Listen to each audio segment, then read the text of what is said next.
Beyranlar bu şekilde. 230 TL. Masadaki mezeler bu şekilde. Burada karalahana turşusu var.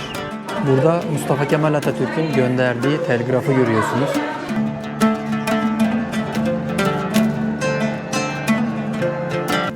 Gaziantep'in meşhur ırmıdut suyu var arkadaşlar. Gelirseniz bunu mutlaka deneyin. Şöyle. Eyvallah. Bütün bunlarla yetinmeyerek 8 Mart 1919'da çok ağır koşulları olan sıkı yönetim ilan ettiler.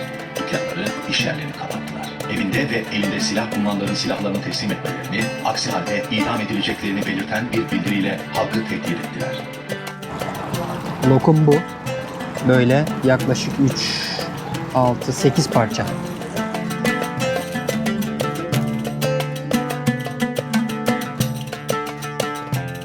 Şimdi sıradaki durağımız olan Gaziantep Hayvanat Bahçesi'ne geldik. Burada Safari Park var hemen içeride. Burada araçlarla gezi düzenliyorlarmış. Biz de tesadüf denk geldik. Bir katılalım bakalım. Elif Aslı. Ceylan. Şimdi yemek için Ünal Et Lokantası'na geldik. Burası hemen yanında gördüğünüz gibi Kahramanmaraş yolu üzerinde. Şöyle hemen gömelim lahmacunu. Çok güzel gözüküyor. Elif seni böyle getir babası. Gaziantep'in 2. bölümünden merhaba arkadaşlar. Şimdi sabah uyandık. Elif Ahsen'i hazırladık. Bu arada geçen kaldığımız yerde kalıyoruz hala. Burayı çok sevdik. Gece sessiz. Üzerimizde böyle ağaçlar var. Şu an araç olduğuna bakmayın. Gece burada tektik. Hani geldiğinizde kalabilirsiniz. Burası hemen Gaziantep Kalesi'nin sokağı. Şöyle ileriye doğru yaklaşık bir 10-15 karavanlık yer var. Gündüz insanlar otopark olarak kullanıyor ama akşam 8'den sonra geldiğinizde yaz kış fark etmez burada kalabilirsiniz. Gece çok da aşırı da ses olmuyor öyle şehir merkezinde olmasına rağmen. Şimdi güzel bir kahvaltıyla başlayalım diyoruz güne. Mekanımıza geldik. Hemen karavanı bıraktığımız yerin köşesi. Elif sen elini mikrofonumdan çeker misin? Hoş bulduk. Mezelerimiz geldi. Yener Usta'ya geldik arkadaşlar. Hemen beyranları söyledik. Sonrasında gezimize başlayacağız. Kale şu an tadilatta olduğu için orayı size gezdiremeyeceğim. Dün esnaf arkadaşlara sordum.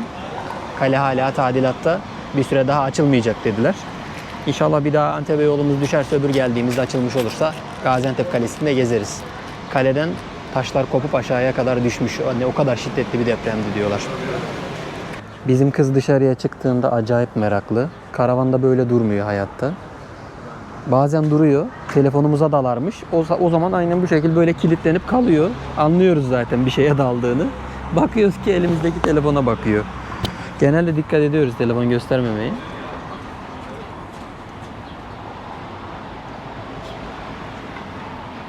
Geldi. Teşekkür ederiz. Afiyet olsun efendim. Sağ olun. Aynen. Ufak bir tabak alabilir miyiz? Beyranlar geldi. Çok güzel gözüküyor. Başlayalım mı Elif Aslı? Hop. Beyranlar bu şekilde. 230 TL. Masadaki mezeler bu şekilde. Burada karalahana turşusu var. Isotlu. Nane, limon. Biri sade. Böyle bir tanesi de acılı. Elif Ahsen'e soğusun diye şöyle kenara bıraktık. Ben de şöyle yapabiliriz. Şimdi yemeğimizi yiyip geziye devam edeceğiz. Gaziantep'lilerin sabah kahvaltısı. İçerisinde pirinç ve tiftiklenmiş et var. Tadı çok güzel. Şöyle dolu dolu bir tabak. Gayet iyi.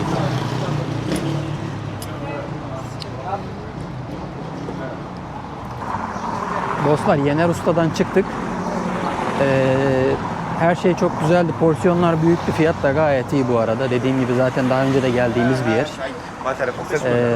Sadece acıyla çok aranız yoksa acıyı biraz azalttırabilirsiniz. Biraz fazla acıydı.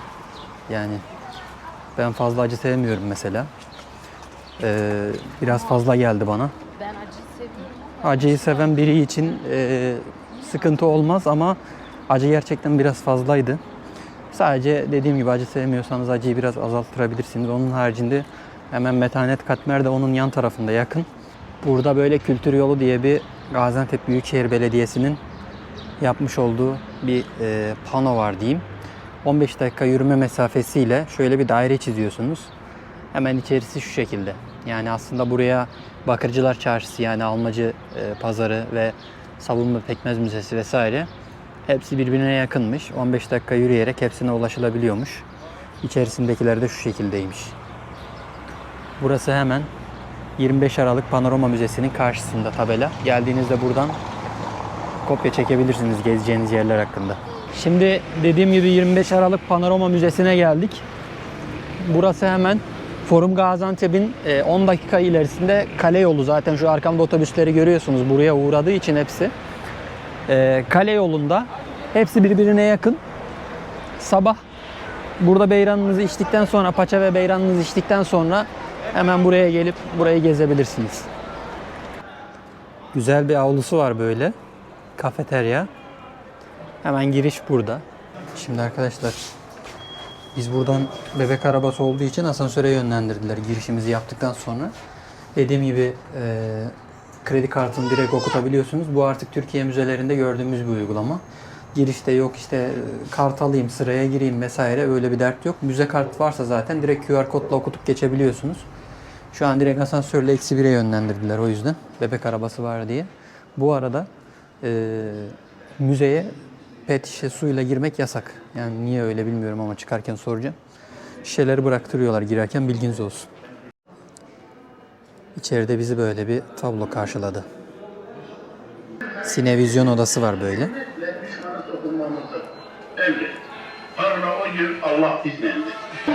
Sinevizyon izleyebilirsiniz. Çok güzel koltuklar var etrafta. Şu an etraf karanlık olduğu için gözükmüyor. Bir ses geldi, şimdi yerin yanına durdu. Düşmanın üzerine atmak. Arada o gün Allah izlendi. Ben Antep'im. Anadolu'nun binlerce yıllık kadim şehri. Asırlardır Türk yurduyum. Ben Gaziantep'im. Bu ziyaretinin sonunda çektiğim acıyı, gözyaşını, yokluğu ve de bize karşı işlenen insanlık suçlarını siz de bileceksiniz. Yıl 1918. Birinci Dünya Savaşı yeni bitmişti. Osmanlı Devleti ağır şartları olan Mondros Ateşkes Antlaşması'nı imzalamış, ordu terhis edilmişti. Yurdun dört bir yanında sessizlik hakimdi. Bu sessizlik topraklarında İngilizlerin işgaliyle bozuldu. İngilizlerin bu işgalini şiddetle protesto eden Mustafa Kemal Paşa, bu işgallere her türlü karşılık verileceğini belirten bir telgraf çekti. Onlarca masum insanı acımasızca ve insanlık dışı yöntemlerle sorgulayıp kimilerini de sürgüne gönderdiler. Bütün bunlarla yetinmeyerek 8 Mart 1919'da çok ağır koşulları olan sıkı yönetim ilan ettiler. Dükkanları, iş yerlerini kapattılar. Evinde ve elinde silah bulunanların silahlarını teslim etmelerini, aksi halde idam edileceklerini belirten bir bildiriyle halkı tehdit ettiler.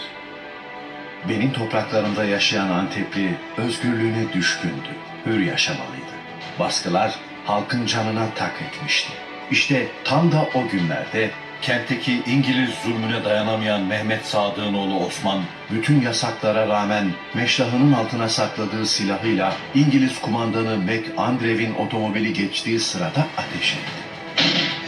Atılan bu kurşun kuvvet ve baskıya Antep halkının boyun eğmeyeceğini onlara öğretmişti. Sonra İngiliz işgal kuvvetleri Fransızlarla anlaşıp yerlerini onlara bırakarak gittiler.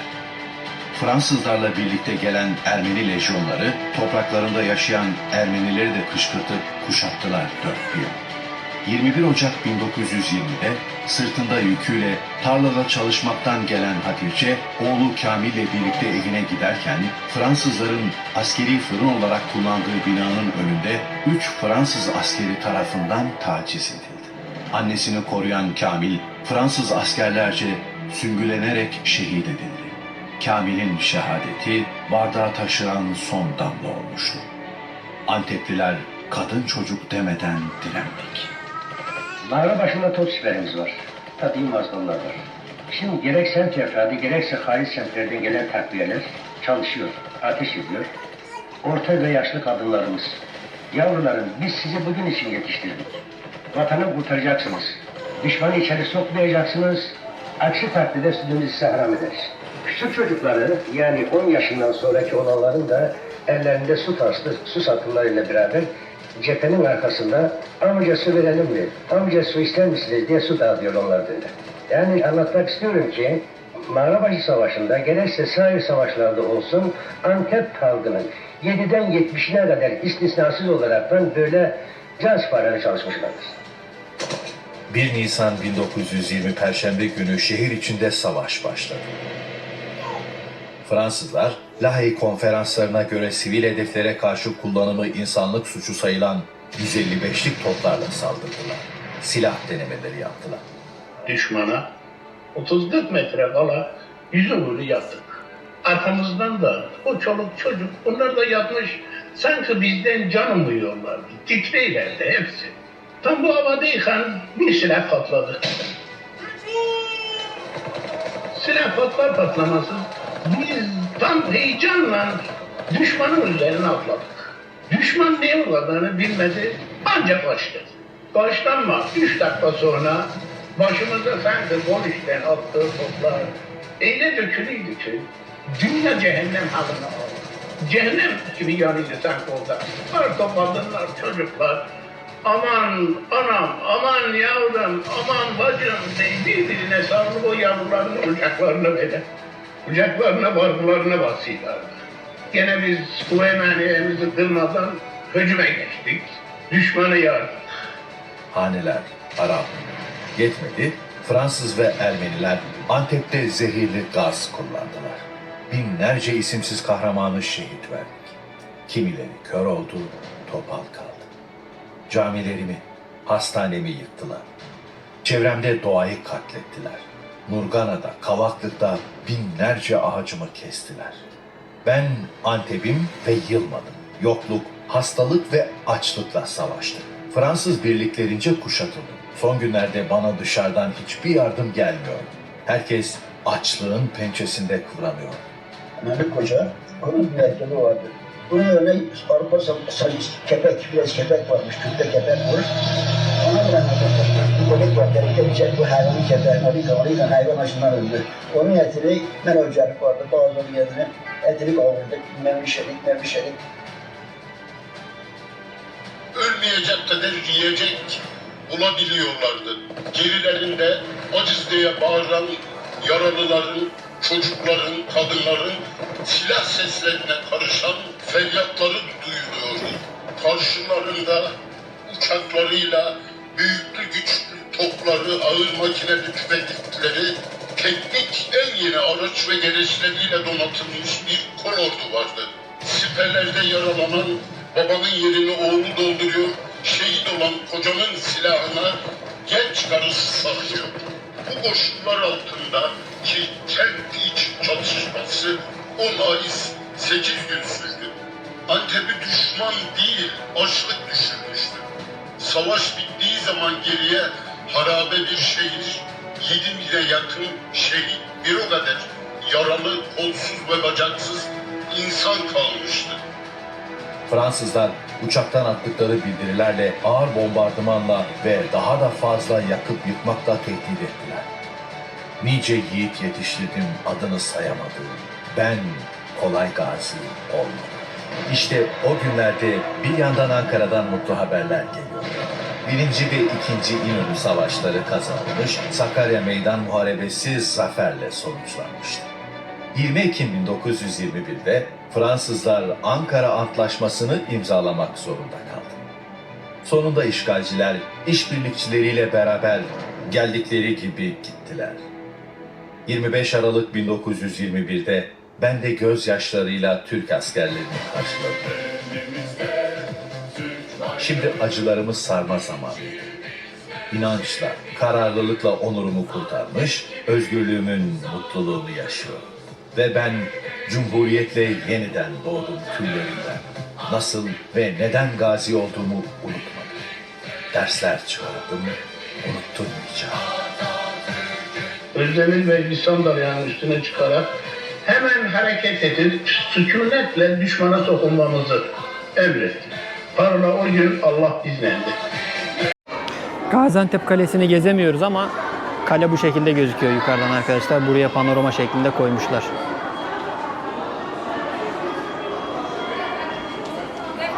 Yine Antep'teki tarihi yerler ve gezilmesi gereken noktalar böyle numaralandırmışlar. 1, 2, 3, 4, 5 diye gidiyor. Yine müze içerisinde çok eski tarihlerde kullanılan silahları, kılıçları ve hançerleri görüyorsunuz.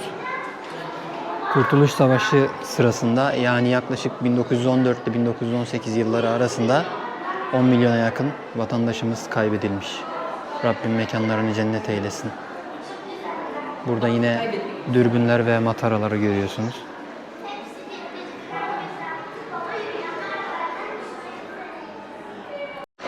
Tarih derslerinde gördüğümüz anlaşmalardan Sevr Anlaşması. Yani şuraya gelip şu atmosferde bu bilgileri alsam emin olun Sevr'i daha unutmam. İşte bu yüzden öğrenciler buraya akın akın geliyor. Tarih öğretmenleri eski zamana göre imkan da varsa biraz daha bilinçli. Öğrencileri sürekli buraya getirip tarihi içinde tarih öğretiyorlar. Baksanıza çantanın yani eskiliğine bakın. Bakın mesela burada bir tarih hocamız öğrencileri etrafına topladı. Bilgi veriyor. Bazı öğrenciler çok şanslı. İstiklal madalyası da yine müze içerisinde. Muharip Gaziler Derneği üye kayıt defteriymiş burası da. Burada Mustafa Kemal Atatürk'ün gönderdiği telgrafı görüyorsunuz. Müze içerisinde yine o dönemde kullanılan topları, tüfekleri, makine tüfekleri ve kılıçları görüyorsunuz. Arkada da yine aynı şekilde sergilenmiş. Ele geçirilebildiği kadar. Burada böyle bir tarih cetveli var. Üzerinde hangi tarihte nelerin değiştirildiği ya da hangi tarihte nelerin olduğu anlatılmış. Maraşlı Şehit Hüseyin'in nişanlısı Emu'ya yazdığı ve şehit düşerken Antep Harbi Yüzbaşı Arslan Bey'e teslim ettiği kanlı mektup ve nişanlısı Emu'nun saçı. Bu toprakların üzerinde rahat rahat gezebilmek için nice canlar feda etmişiz. Haklarınız ödenmez. Şimdi müzenin en efsane yerlerinden birine geldim. Burası harbiden sanki savaşın içindeymişsiniz gibi hissettiriyor. Seslerden anlayacağınız üzere. Şimdi ben susuyorum ve sizi seslerle baş başa bırakıyorum. Bu anı yaşayın.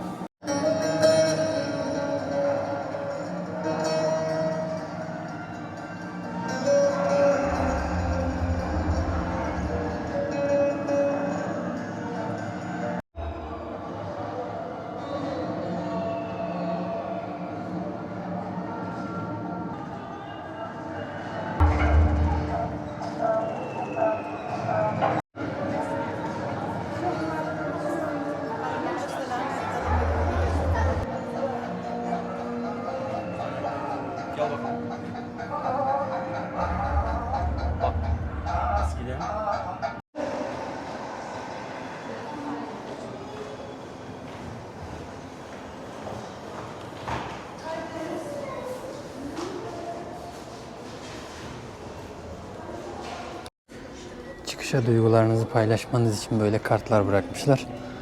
Şöyle duygularınızı paylaşarak tarihe bir not düşün diye. Buraya siz de hissettiklerinizi yazabilirsiniz.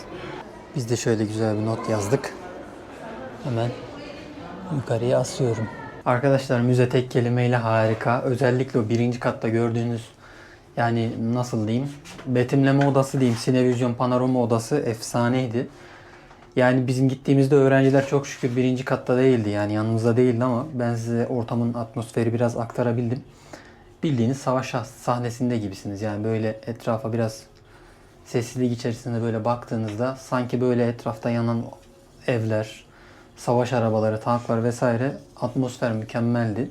Nasıl Japonlar çocuklarını Hiroşima'ya götürüyorsa bence biz de çocuklarımızı böyle o yıllara andıran yani güçlü olmazsak başımıza neler gelebileceğini göstermek için bu tür mekanlara getirmemiz lazım ki o milli duygu, milli ruh çocuklarımızda oluşsun bence. Buradan tarih öğretmenlerine düşüyor görev büyük ihtimalle. Aileler hepsi getirecek durum olmayabilir ama okul vasıtasıyla getirilebilirler. Şimdi Kapalı Çarşı'ya geldik. Hemen göstereyim. Burada biraz alışveriş yapacağız. Eksiklerimiz var, onları tamamlayacağız.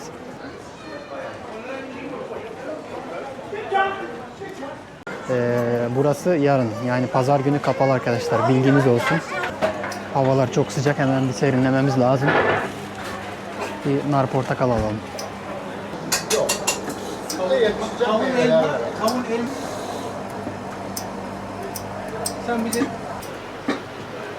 Sıcak. Havada çok güzel gidiyor.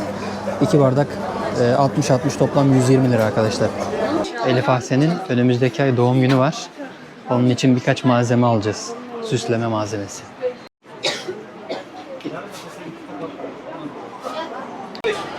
Alışverişimizi yaptık. Elif Ahsen çok mutlu. Tüm doğum günü alışverişini yaptık. Fiyatlar, internete de baktım arkadaşlar. Gerçekten yani %30 falan daha uygun. Ya tabii haklı olarak internette kargo bedeli ve KDV ödendiği için burada çoğu esnaf nakit çalışıyor. Bu yüzden fiyatlar biraz daha uygun. Gelirseniz buradan alışveriş yapabilirsiniz. Şimdi biz tekrardan kapalı çarşıya dalıp bir yerde yemek yemeye geçeceğiz. İnanın hava o kadar sıcak ki anlatamam yani. Şu an ayaklarım yandı ayakkabının içerisinde. Yani buraya kesinlikle yazın. Aşırı sıcak olduğunu bilerek gelin. Şimdi yemek mekanına doğru geçiyoruz. Gaziantep'in meşhur ırmudut suyu var arkadaşlar. Gelirseniz bunu mutlaka deneyin. Şöyle. Eyvallah. Hemen karşısı kale. Kalenin ara sokağından gelince. Ne kadar abi 1,5 litresi? 1,5 litreye 150 lira hocam. 1,5 litre alayım ya. Benim telefon şeyde. Sorun yok. 1,5 litresi 150 liraymış. Bahis 2025 fiyatları arkadaşlar. Tadı çok güzel. Bunu su koyabiliyor musunuz? Şu da garanti kağıdımız. Bu da garanti kağıdı. Eyvallah abim. Bunu içeceğin kadar sulaya boşalıyorsun. Suyla Abi. hafiften o kıvamlı Tamam. Ha. sulandırabiliyormuşsunuz siz Hayır, bu arada. sulandırmıyorsun hocam. Ha, direkt- İçeceğin kadar sulaya boşalıyorsun. He. İçine bir parça buz atıyorsun. Ha, beraber ondan- buzla sulanıyor hafif hafif. Tamam. Bir buzdan beraber 10 dakika karıştırıp ondan sonra içebiliyorsun hocam. Tamamdır. Buzla sulandırıyormuşuz arkadaşlar. Yani bildiğiniz meyve püresi gibi düşünebilirsiniz. Çok yoğun, çok güzel bir tadı var. Fresh.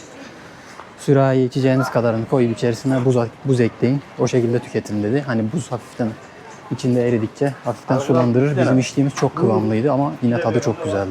Arkadaşlar şimdi öğle yemeği için gene Yener Usta'ya geldik. Gelme sebebimizden ilki daha önce burada lokum yedik ve çok beğenmiştik. Şimdi geldiğinde porsiyonları görürsünüz. Fiyatı da söyleriz zaten birazdan. İkinci sebepse karavana yakın olması. Karavan hemen 100 metre yanımızda. Hani bildiğimiz bir yerde yiyelim dedik. Bir de sabah size söylemiştim hani lokumu meşhur vesaire diye. Ya dedik bari meşhur dedik ama onu da bir gösterelim. Hani nedir bu lokum, nasıl sunuluyor, fiyat ne kadar, gramajı ne kadar. 300 gram 550 lira. Sunumu da birazdan gösteririz. Ben yanına her zamanki gibi ben kanatçıyım kebapta. Kanat söyledim. Eşim de lokum söyledi. Birazdan size masayı gösteririz zaten. Hava aşırı yanıyor. Yani böyle bir sıcak yok. Birazdan zaten size etrafı gösteririz. Gördüğünüz gibi mezelerimiz geldi. Şöyle çok güzel köpüklü açık ayran sipariş ettik. Nane, çoban salata, işte burada maydanozlu soğan salatası. Yanında hemen çiğ köfte. Burada sabahki yediğimiz beyranın yanında yediğimiz isotlu karalahana turşusu. Burada ezme salata. Burada limon, biber, acı biber. Böyle. Ve kebaplarımız gelecek. Mezeler gayet güzel ve yeterli. Başka bir yere gidelim dedik az önce. Hani ciğerci Mustafa'dır falandır. Yol üzerinde zaten. Fiyatlar biraz farklı buradan. Yani bura fiyat performans öyle söyleyeyim. Lokum geldi. Lokum sizin mi de ortaya mı indirelim? Şöyle al. Koyun siz. Teşekkür ederiz.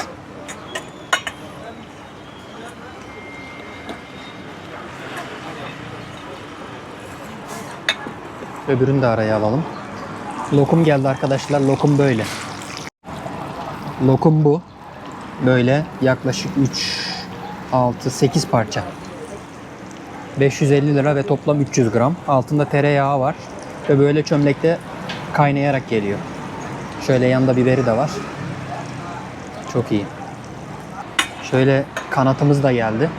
Dolu dolu.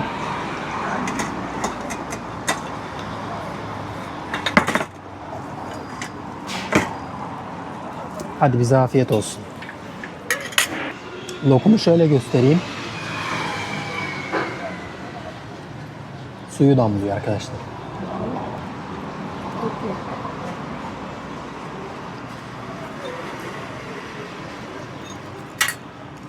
Kuru kuru değil böyle. Çok güzel pişmiş. Elif Ahsen de şöyle uyandı, ben de açım dedi. Yarım porsiyon tavuk şiş söyledik. Bu da efsane. Yani tadı çok güzel. Böyle üzeri kekikli falan. Lezzeti yerinde yani. Güzel mi Elif Ahsen? Sevdin mi babacığım? Bunun hepsi yenecek.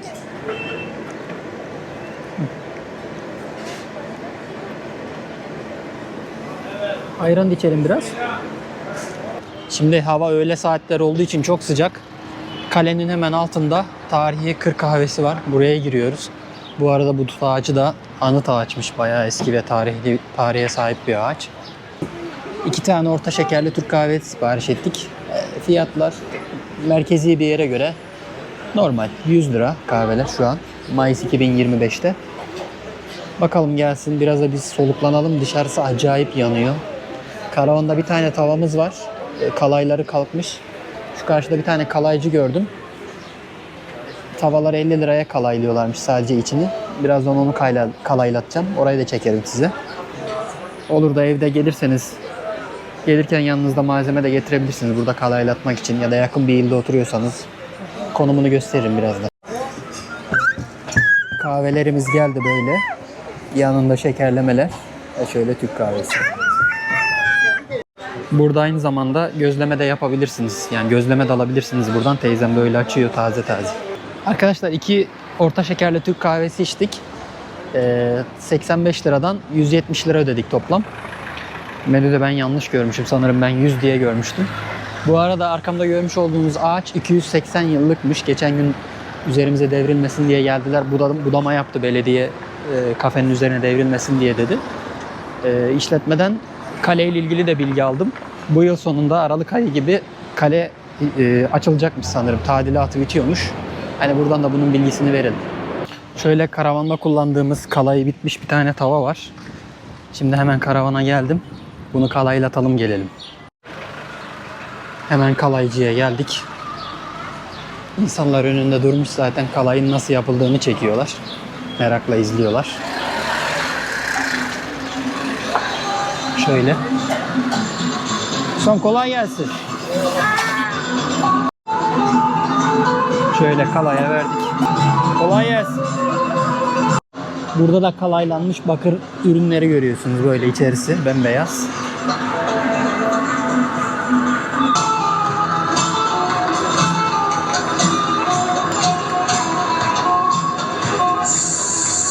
Şöyle tavamız hazır.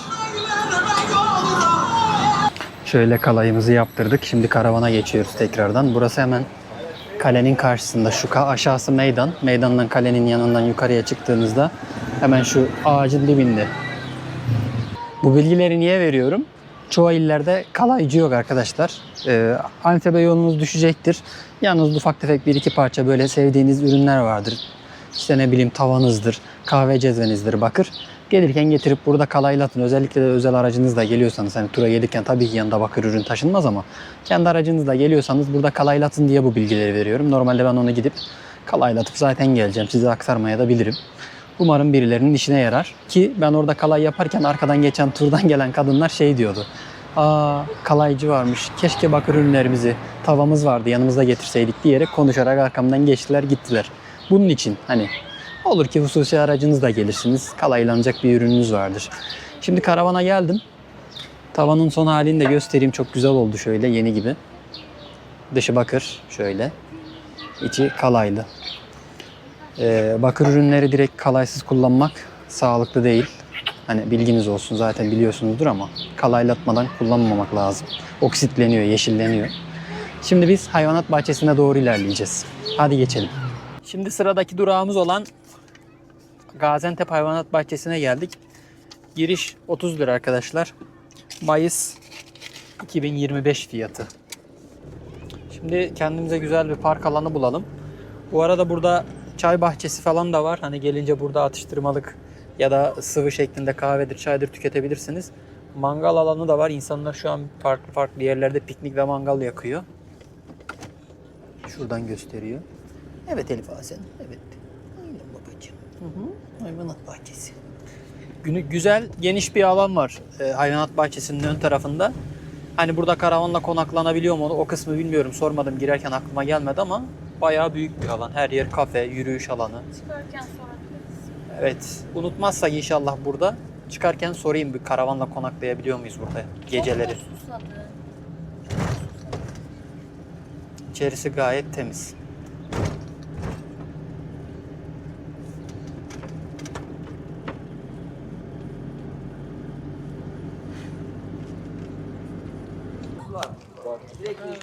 Hemen kolay gelsin. Biletleri buradan mı alıyoruz? Temassız var mı? Var. Direkt girişte ödeme yapabilirsiniz. Tamam. Buradaki yerden. Teşekkür ederim. Temassız varsa direkt girişte ödeyebiliyormuşuz. Emeklilere ücretsizmiş arkadaşlar. Bu arada emekli kağıdıyla geldiğinizde giriş tam 60, öğrenci 30 lira. Emekli insanlara ücretsiz.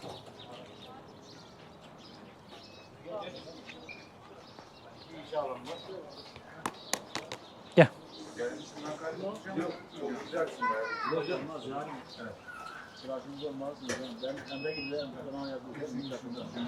Şöyle kredi kartını okuttum. Hemen içeriye geçiyorsunuz. İçeriye girdik. Hayvanların olduğu bölüme ilerliyoruz. Şimdi karşımızda maymunların olduğu bölüm var. Hemen girişte sağda sizi karşılıyor. İçerisi çok güzel. Elif Ahsen. Ah sen. Maymunları görmeye geldik. Zürafa, fil, aslan, maymun, kedi tırmık, balık noni hepsi burada. Elif Ahsen'e okuduğumuz kitaplardan örnek veriyorum şu an. Evde setimiz var, böyle her gün bir tanesini okuyoruz. Kedi tırmığımız, balık noni'miz. Hemen burada dediğim gibi girişte sağda maymun evi var. Sağa doğru ilerliyoruz böyle. Kafeslere koymuşlar maymunları. Evet maymunlar. Maymunlar. Elif Ahsen.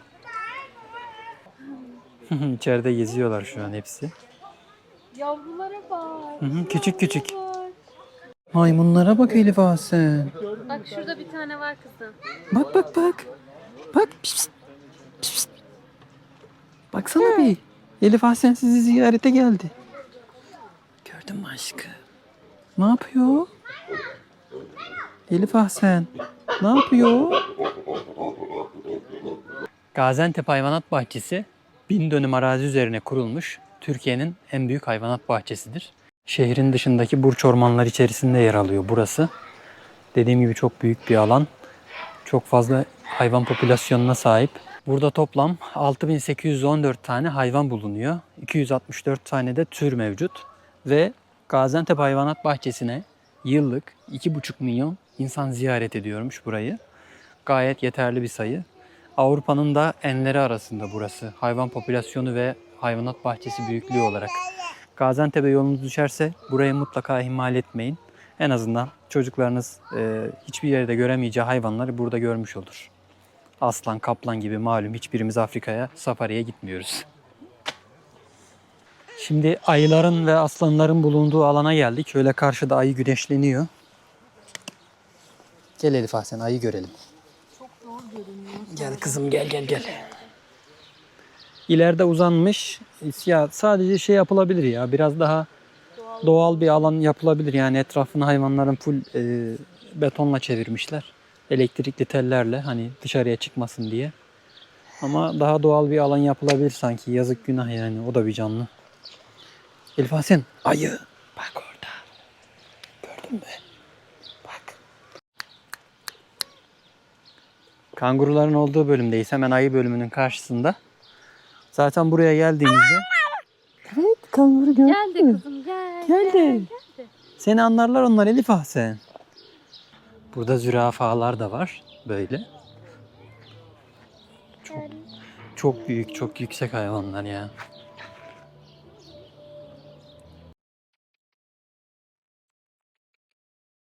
İçeride gezerken ara ara anonslar geçiliyor. İşte burası Türkiye'nin en büyüğü, Avrupa'nın da en büyük 4. hayvanat bahçesi diye. Sevincini, neşeni yerim seni. Burası Avrupa'nın en büyük 4. hayvanat bahçesiymiş arkadaşlar. Türkiye'nin de en büyüğü. Heyecanlandı benim kız. Her yerde farklı bir hayvan gördüğünden şaşırıyor sürekli. Burası da böyle güzel bir alan olarak tasarlanmış şempanze adası. İçerisi de çok güzel. Hemen çimlerle donatmışlar.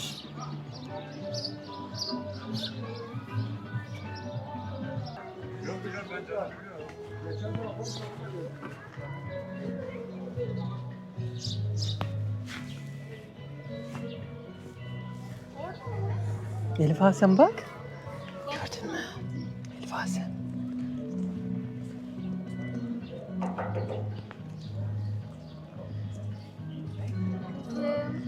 Aşkım gördün mü? Ben mi? Nasıl? Merhaba. Merhaba.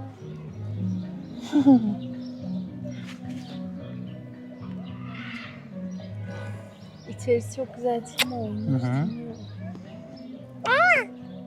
Bunlar bayağı böyle vuruyor. Az önce cam kırık. Kırık bak burası. Evet gördün mü Elif Hasan? Geliyor bak diğeri de geliyor anneciğim. Çok güzeller ya. Rabbimin yaratma sanatı gerçekten. Şuna baksanıza. Gel bak Elif sana Hasan'a bakıyor. Elif Hasan sana bakıyor kız. Elif Hasan. Sıcak ya elleyemiyor. Arada cam var arkadaşlar bu arada. O yüzden bu kadar yakınız. Yoksa şu parmakla güvenmem zaten. Çok güzel bir alan yapmışlar. Burası geçen geldiğimizde yoktu. Yeni sanırım. Gel yakından bak anneciğim gel. Gel.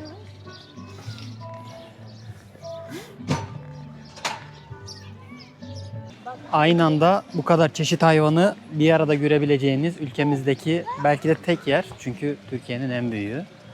İçeride de böyle yürüdükçe farklı hayvanlar görüyorsunuz. Yani 100 metreye bir neredeyse 50 metreye bir farklı bir hayvan görebileceğiniz, bu kadar çoğunlukta bir hayvan görebileceğiniz bir yer sanırım yoktur. İçeride serinlemek için böyle soğuk içecekler, buzlu meyveler vesaire alabileceğiniz böyle cips vesaire. Hem kafeler hem de büfeler var dondurma gibi. Geldiğinizde buradan alışveriş yapabilirsiniz. Beyaz tavus kuşu.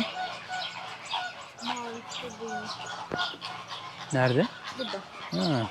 Renkli olan tavus kuşu da burada hemen şöyle ağacın yanında. Fazla yaklaşamıyor şöyle insanlar müdahale olmasın diye. Kafesleri biraz geriye yapmışlar. Mantıklı yani ülkemizde ben de çok güvenemiyorum ülkemize. Zaten sürekli anons geçiyor. Hani hayvanlara bir şey vermeyin, beslemeyin diye. Demek ki yapıyorlar yani. Yanına gelsin diye. Burada da flamingoları görüyorsunuz. Yani şu bir gerçek, yalan söylemeyeceğim. Şu an birçok hayvana hayatımda ilk defa bu kadar yakın oluyorum.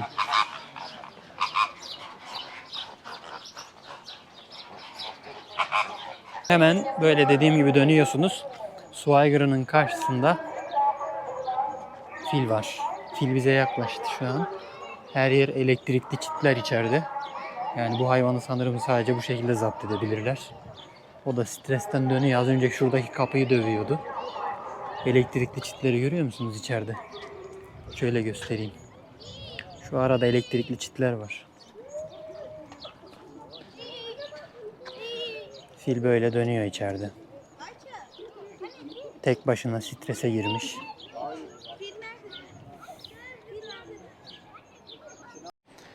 Şimdi su aygırlarının yanına geldik. Burada hemen serinledi geliyor.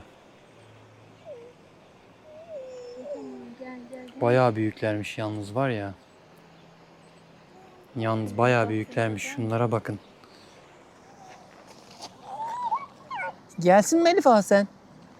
Gelsin mi? Gel yapıyordu babası. Gel gel gel yapıyorsun ha? Hadi gel anneciğim. Gelsinler mi? Gel yap öyle yap. Yerim seni. Şunun neşesi de. Gel gel diyor. Gel gel. Bak kocaman kızım bak bak. Bayağı büyükler ya maşallah. Fil sinirleniyor sanırım acıkmış. Ha acaba borusuyla mı? Gelip ayağıyla kapıya vuruyor. İçeri girmek istiyor sanırım beslenme saati.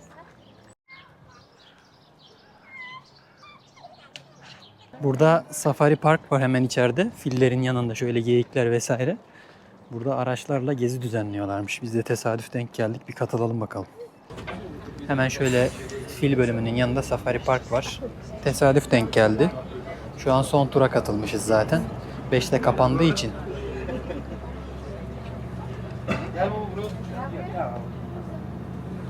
Geyiklerin içinden geçiyoruz şu an. Burada geyikler ve ceylanlar beraber şöyle otluyorlar.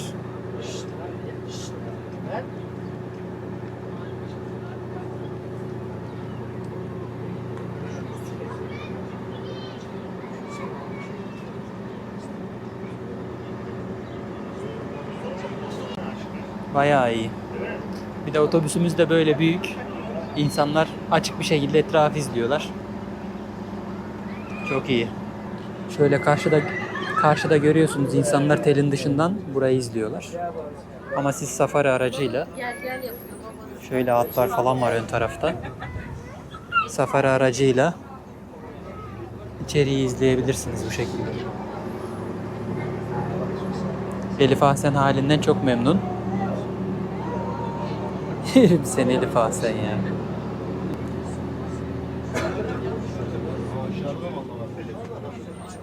Manda var burada. Atlar falan hep beraber.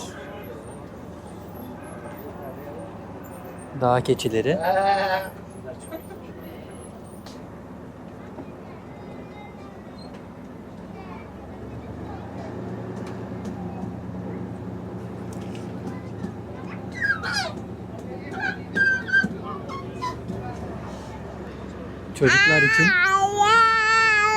Çocuklar için gördüğünüz gibi çok güzel bir ortam. Evet Elif Ahsen. Evet kızım. Hava bir serinledi çok şükür. Biraz daha iyi şu an. Güneş indi. Konseptin amacı hayvanlarla birebir temas halindeymiş gibi olmak. Aracın aşağısı hemen hayvanlar. Normalde dediğim gibi çitlerin arkasından izliyorsunuz. Deve kuşu falan var şu an. Karşımızda pelikanlar var. Nasıl Elif Ahsen? Güzel mi? Bak kızım bak. Bak. Çin tavukları. Leylekler. Leylek. Bak deve kuşu. Bak deve kuşlarına bak. Deve kuşu. Tur bu kadardı. Burada son buluyor. Ama güzeldi. Farklı bir deneyim. Ve turumuz bitti. Yaklaşık 15 dakika kadar sürüyor. Tekrar başladığınız noktaya geliyorsunuz. Hemen tur aracı burada. Geyikler karşıda görüyorsunuz geçiyor. Çok güzeldi safari. Hatta keşke bunu böyle büyütüp tüm hayvanat bahçesini gezebilsek. Hani tamam böyle yanımızda yine çit olsun yolun kenarında ama böyle yakın bir şekilde gezebilelim. Bence çok iyi, çok başarılı. Safari parkurundan çıktık. Hemen karşımızda develer var. Şöyle göstereyim. Burada develer var böyle.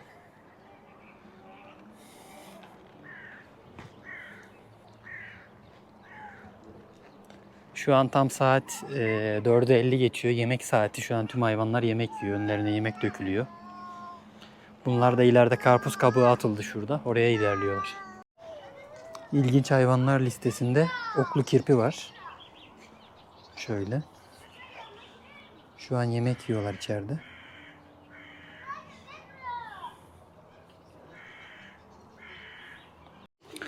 Şöyle hemen karşısındaki kafeste de oklu kirpiler var.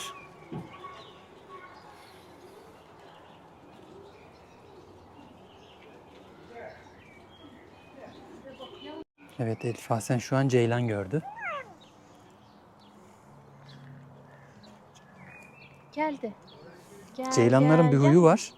Siz yaklaştığınızda yanınıza geliyorlar. Bakın arkadakiler de geliyor şöyle. Oradan da geliyor. Sanırım yem verdiğimizi zannediyorlar.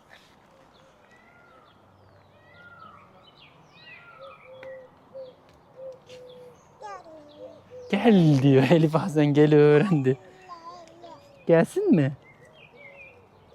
Gel. Şöyle telde Safari Park yazıyor. Bu gördüğünüz mandaların şu içeride yol gözüküyor zaten. Az önce oradan geçtik. İçerideki yoldan böyle. Ama buradan bu mesafeden izleyebiliyorsunuz. Elif Aslı. Ceylan. Aşkım. Ayakları ne kadar ince.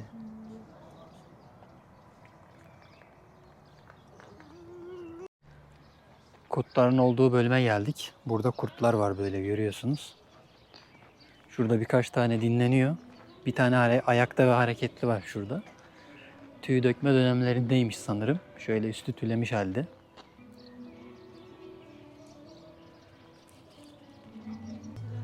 Burada akbabalar var. Şöyle uçup kaçmasın diye. Üzerlerinde de file çekili. Çok büyükler. Elif Ahsen kadarlar yani. Şunların boyuntusuna bakar mısınız? Şimdi biz çok acıktık. Bir akvaryuma da uğrayıp artık yemek yiyecek bir yere geçmemiz lazım. Yürümek insanı acıktırıyor. Hele de böyle orman havası çok iyi. Arkadaşlar her videoda söylüyorum ama aramıza yeni gelen arkadaşlar varsa kanalımıza abone olarak ve bu videoyu beğenerek aşağıda yorumlar kısmında da soracağınız şeyleri ya da fikirlerinizi belirterek bize destek olabilirsiniz. Şimdiden çok teşekkür ederiz. Desteğiniz bizim için çok önemli. Şimdi kuş cennetine geldik. Böyle güzel büyük bir kafes var. Az önce buraya gelirken çevre yolunda bu kafes çevre yolundan gözüküyor. Eşime demiştim sanırım şuraya gidiyoruz diye. Buranın kafesiymiş kuş cennetinin. Şöyle deve kuşu yumurtaları bizi karşılıyor hemen. İçerisi böyle çok güzel. Değişik türde bir sürü kuş mevcutmuş burada.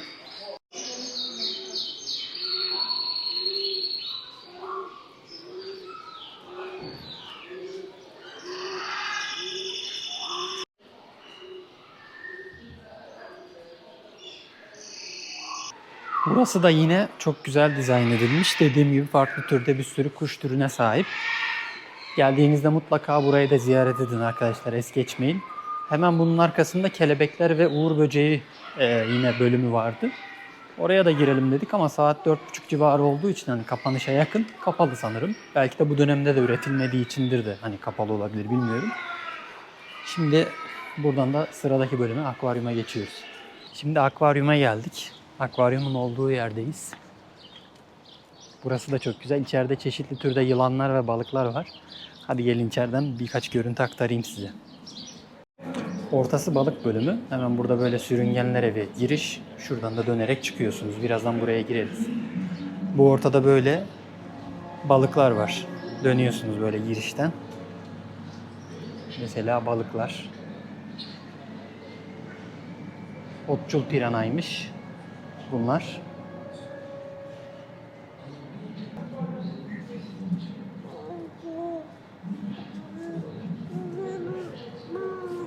Nasıl kızım balık?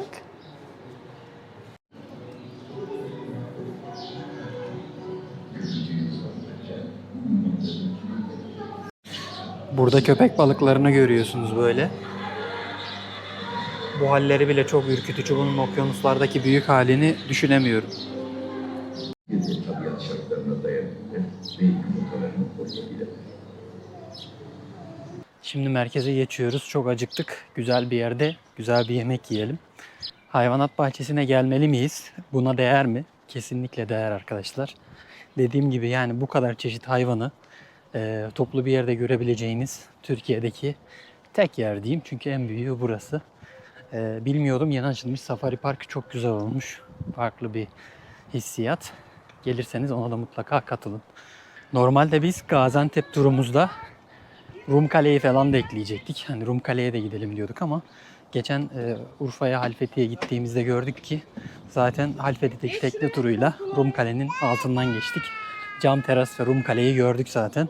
Hani onun için yaklaşık 1,5 saat yani 90 kilometre Antep merkezden tekrar aynı yere gitmek istemiyoruz. Hani gelirseniz Urfa ve Antep'e uğrayacaksanız ve Halfeti'ye gidecekseniz zaten ne dediğimi görürsünüz. Hani Halfeti turunda zaten Rumkale'nin altından geçiyorsunuz tekneyle. Hani buradan tekrardan kalkıp Rumkale'ye gitmeye gerek var mı bilemedim. Burada arkadaşlar karavan park alanı varmış böyle. Sanırım bunlar sürekli kalıyor ama şöyle aşağıda park edilebilecek yerler de var. Evet, kış bahçesi falan kurulmuş. Hani bunlar büyük ihtimal kalıcı olarak burada hafta sonu etkinliği gibi kalmak için betondan basamaklar halinde yapmışlar. Böyle elektrik, su var. Kiralanabiliyordur. Hani geldiğinizde araştırabilirsiniz ya da geldiğinizde burada böyle bir şey var. Hani fikriniz olsun diye söylüyorum. Karavanla da burada kalabilirsiniz.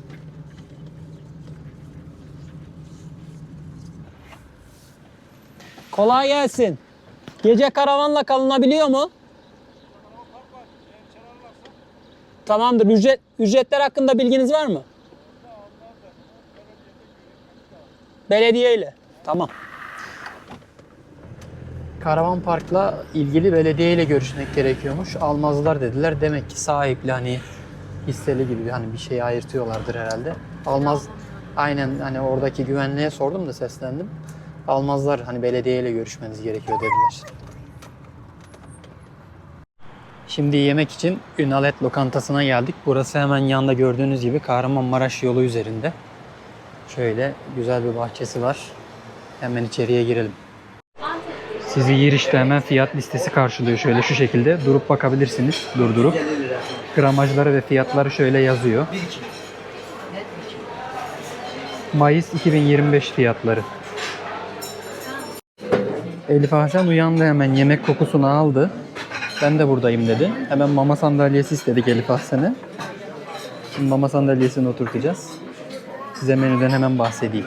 Arkadaşlar bu arada yemek yancıları geldi. Şöyle ayran söyledik. Hemen böyle çoban salata, soğan, limon ve bu Antep'e özgü dolmalık biber. Burada hemen böyle kızartma, yoğurtlu kızartma var. Şurada maydanoz. İçecek misin Elif Ahsen? Ama içemezsin ki. İçemezsin babacığım. Hayır. Hayır çekme. Nasıl direniyor? Titriyor içeceğim diye. Olmaz. Soğuk zaten bu. Biz şöyle bir Başpınar lahmacun söyledik. 140 lira fiyatı. Yarım porsiyon Ali Nazik, yarım porsiyon da çıtır kanat söyledik. Hani her şeyden yiyelim. Hangisi güzel size de söyleyelim diye. Şimdi diğerlerini de bekliyoruz. Bu arada şu lahmacun sıcakken soğutmayalım. Sana da vereyim mi anne?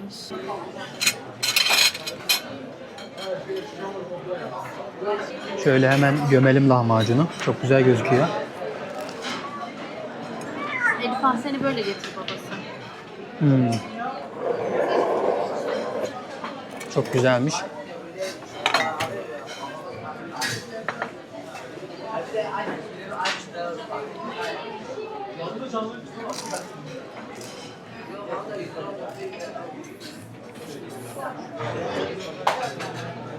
Çıtır çıtır.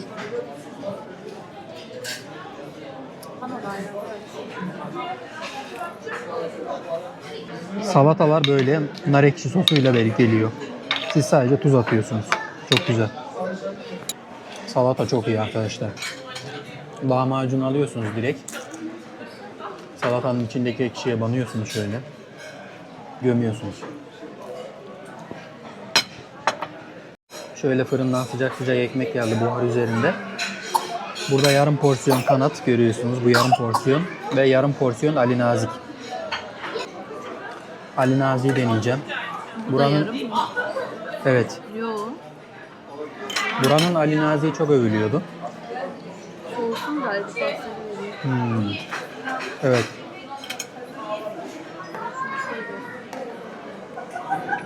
Harbiden çok iyi.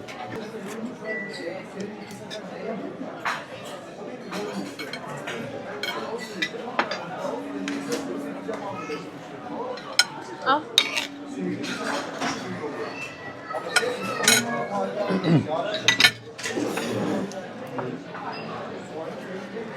Soğan.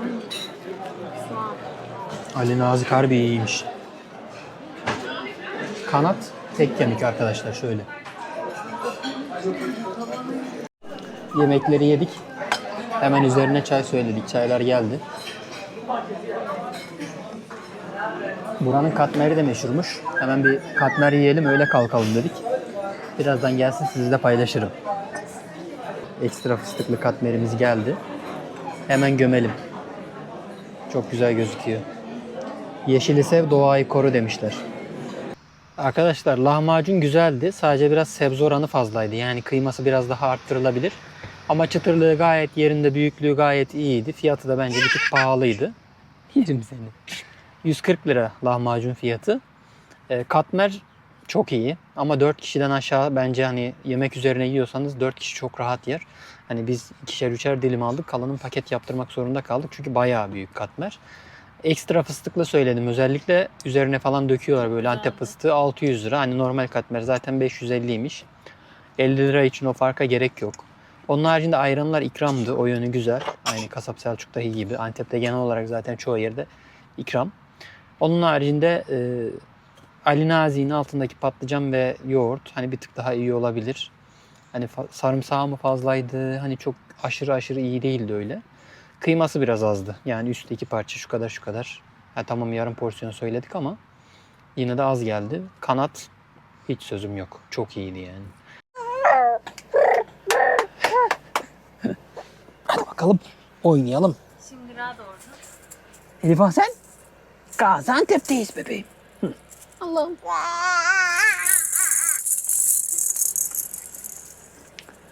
Dostlar biz şimdi karavanı dün gece kaldığımız yere çektik. Burası neresi derseniz hemen Gaziantep Kalesi'nin yanındaki yol. Burası gece sakin oluyor. Şu an biraz yoğunluk var ama saat 11'den sonra falan neredeyse burada tek kalan biz oluyoruz. Dün geceden deneyimlediğimiz kadarıyla. Gel buraya. Otur bakayım. Dışarısı acayip yanıyor. Yani bugün bayağı bir yandık. Yani gündüz yanıyor dışarısı. Hemen karavana geldik. İyi ki şu klimayı çaktırmışız. Yani şu an en kısık modda çalışmasına rağmen buz gibi üflüyor. Bu bir reklam değildir. Yaklaşık yarım saat çalıştı. 5 derece soğutmuş içeriği. Şu an 26.3 dereceye inmişiz. 30 civarındaydı. 30-31 civarındaydı karavanın içi. Bir de en son yemek yedikten sonra buraya gelirken camları hafif yarım açıyorum ki içeriye dışarıdan rüzgar girsin. İçerideki o sıcaklığı biraz yok etsin. Ona rağmen 32 derece civarıydı karavanın içerisi. Gündüz sıcakta kaldığı için. Hemen klimayı açtık. 25 dereceye düşürdük. Büyük bir nimet klima. En kısa zamanda inşallah 200 amper daha akü alıp 400 amper lityuma tamamlayıp sorunsuz bir şekilde sabaha kadar klimayı kullanmayı düşünüyoruz. Karavanı öyle aşırı aktif kullanmadığımız için akünün yeteceğini düşünüyoruz inşallah. Şimdi karavanda biraz Elif Hasen'le vakit geçirip şöyle biraz kendimiz de biraz dinlenip ilerleyen saatlerde belki bir beyran içmeye gideriz bir yerlere. Etrafımızda güzel mekanlar var. Bir de yarın ne yapacağız onun planını yapalım. Bakalım. Yerim seni. Hadi gel oynayalım. Hadi gel.